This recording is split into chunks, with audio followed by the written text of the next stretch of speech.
Hello guys, this is the analysis of Nick here. For this video, I'm just comparing two games. They're action adventure type hack and slash games. Ninja Gaiden 3 and the Metal Gear Rising Revengeance on the right. Metal Gear Solid, the same company that made Metal Gear Solid that makes this game, and then Ninja Gaiden is made by Tecmo. That's the only game for that company that I played. So both games, they're very similar in its overall gameplay loop. It's, story, the characters feel similar, the themes are very similar, the upgrade system is similar, and the overall, just the pacing of the game, very fast paced. These are extremely fast paced games. Yeah, so we're gonna do a comparison. Like, share, subscribe. Continue to subscribe if you like the content. Thank you guys. Thank you to my new subscribers. And yeah, I'm showing more gameplay now. I'm showing a lot more gameplay as of recent, on my channel. Overall, the gameplay loop is the same. You guys will know hack and slash games has that thing where you gotta defeat every enemy in a certain area to progress to the next area. Then sometimes there'll be puzzles, platforming, and so on.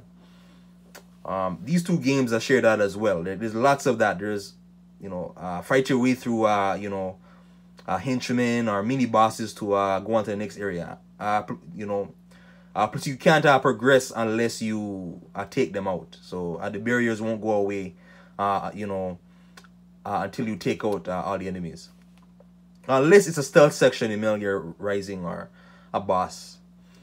Now overall, it does feel more repetitive in Ninja Gaiden 3 because you are spending a longer amount of time on one fight, whereas Metal Gear Rising, you are more overpowered. You are more OP, so you can't. You feel like I slice my way through enemies quicker, cause you are more powerful. You're like a cyborg ninja, and with this powerful sword, your sword is more powerful than in Ninja Gaiden. And overall, Metal Gear Rising is easier because you have the ability to regain health upon every enemy that you kill, whereas on Ninja Gaiden 3 you have to wait for the area. You have to clear an area to gain back that health. So you are gonna die more in Ninja Gaiden 3. There is more of a challenge. Metal Gear Rising, every enemy henchmen that you kill, you can replenish your health. So right off the bat, Metal Gear Rising is easier. Now overall enjoyment, mini bosses to bosses, Metal Gear Rising does take the cake in this category, because with the bosses they're very, in Metal Gear Rising, they really feel impactful. They really feel more impactful, and the fighting, you have to really adjust. Both games have this parrying, blocking, dodging, side blocking, and jumping. So Metal Gear Rising, you have to really utilize that more. Ninja Gaiden 3, it's there as well, but the overall bosses, they do challenge you a lot more in Metal Gear Rising. And the cutscene, how the game transitions between cutscenes and the boss, it's one of the greatest things I've ever seen. Metal Gear is great for making great cutscenes, Metal Gear Solid, but how it the overall quick time events and the transitioning between here and there, and seeing the different stages of the boss, it's really cool in Metal Gear Rising. Whereas Ninja Gaiden 3, it's more, the bosses they do go through certain phases, but it's not as suspenseful as in Metal Gear Rising. Just everything comes together better in the bosses in Metal Gear Rising. This feels more, the soundtrack, the overall boss presentation, how you approach the boss is a lot more unique. Now in terms of replayability, Ninja Gaiden 3, which I'm almost done, Metal Gear Rising, which I finished multiple times, but replayability, Metal Gear Rising is only 5 to 6 hours. Now it's a good 5 to 6 hours. I'm not talking about those games where you will finish them and then okay, that's it, you're done. But this is a good 5 to 6 hours. Great. Ninja Gaiden 3, based on what I played so far, it's another good, it's more 7 hours, but like it's pretty good. Like it's really, really, really like it's a good, but not as I feel like the game does drag a little bit. Like in the middle, it does drag a little bit. Metal Gear Rising, like I never felt drag in the gameplay. So Metal Gear Rising is an easier game to replay. Now, replayability, you have as well extra modes. Ninja Gaiden 3, this is kind of a category that's kind of hard to, for me to say, but extra modes, Metal Gear Rising does have, and Ninja Gaiden 3 does have multiplayer. Metal Gear Rising, there is no multiplayer, but there is DLC, so you can play as, there is like a, two bonus story modes where you play as alternate characters.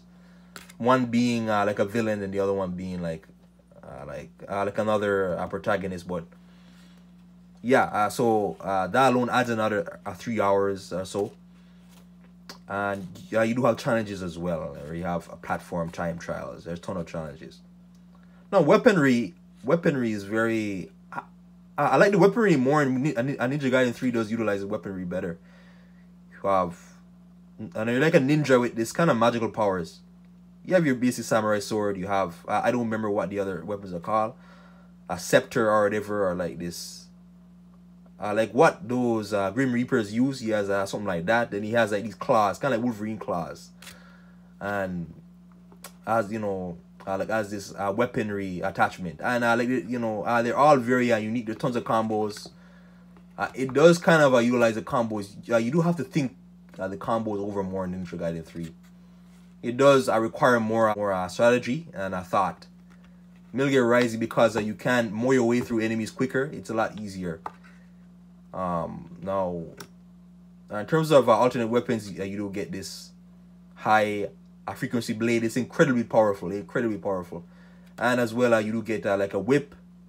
You do get like a dual wield sword, and as well, what's the other weapon again? A staff as well, like a staff that can flex. Now, weaponry, like I find in Metal Gear Rising, I am mostly using my high frequency blade, the main weapon, more. Ninja Gaiden 3, you do have to change it up a little bit. So, Ninja Gaiden 3, again, like in terms of the combat, you do have to learn more. There is more strategy involved. Parrying and blocking and overall controls. The controls, they do feel more fluent in Ninja Gaiden 3. It is easier. The controls are easier. Metal Gear Rising, I'm not sure about Xbox. I'm only talking about PlayStation. Metal Gear Rising, it is a little bit trickier to, you move around fast in both games, but the overall parrying and blocking took me a while to learn it. You gotta hold like 3 buttons to parry at the same time, and on the PS3 controller, it is kind of tricky to kind of get the hand, to get the proper balance for it. Now, again, Ninja Gaiden 3 more controller friendly, and there is tons of combos. Both games have tons of combos, lots of combos. Now, overall enjoyment. This is like the main thing. I did enjoy myself more playing Metal Gear Rising. Ninja Gaiden 3 does feel a little bit, slightly more of a drag. I know I heard people saying before. I can't really comment on this, but I heard like other people saying that, oh, Ninja Gaiden 3, it was a downturn like in the franchise, or something like that. It was a downturn, or no, like a franchise that started to go downhill like this at the third game, and Ninja Gaiden 1 and Sigma was better, but I don't know. In terms of overall enjoyment, like Metal Gear Rising is better, is a more enjoyable game. But they're both worth playing. If you like the hack and slash third person kind of game or style, you're gonna really like these games.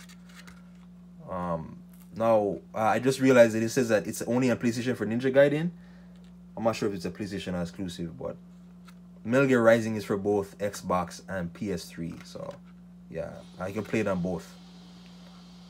So categories like immersion, I would say both are 8 out of 10. Replayability, Metal Gear Rising, 9 out of 10. Ninja Gaiden 3, 7 out of 10. overall, like enjoyment and fun, Metal Gear Rising is like a 8 out of 10. Ninja Gaiden is a 7 out of 10 or 6.5 out of 10. The bosses in Metal Gear Rising are like a 10 out of 10. Ninja Gaiden 3, 7 out of 10. Overall weaponry and controls, Ninja Gaiden is a 9 out of 10. Metal Gear Rising is 7 out of 10. So on and so on. So overall, I give the edge to Metal Gear Rising. But like I said, they're both worth checking out. Now with PlayStation or whatever it is, Xbox Game Pass on the Xbox and the newer Xbox, or PlayStation Plus or PlayStation Now, you can play PS3 games easy. More, accessible. They are more accessible now. So you can play them online or whatever. So yeah, both are good games. I highly recommend them. And look at the last video I did, a comparison, which was like a month ago, comparing the God of War, Castlevania, Dante's Inferno type combo. So look at that. Like, share, subscribe to the video. Thanks for watching.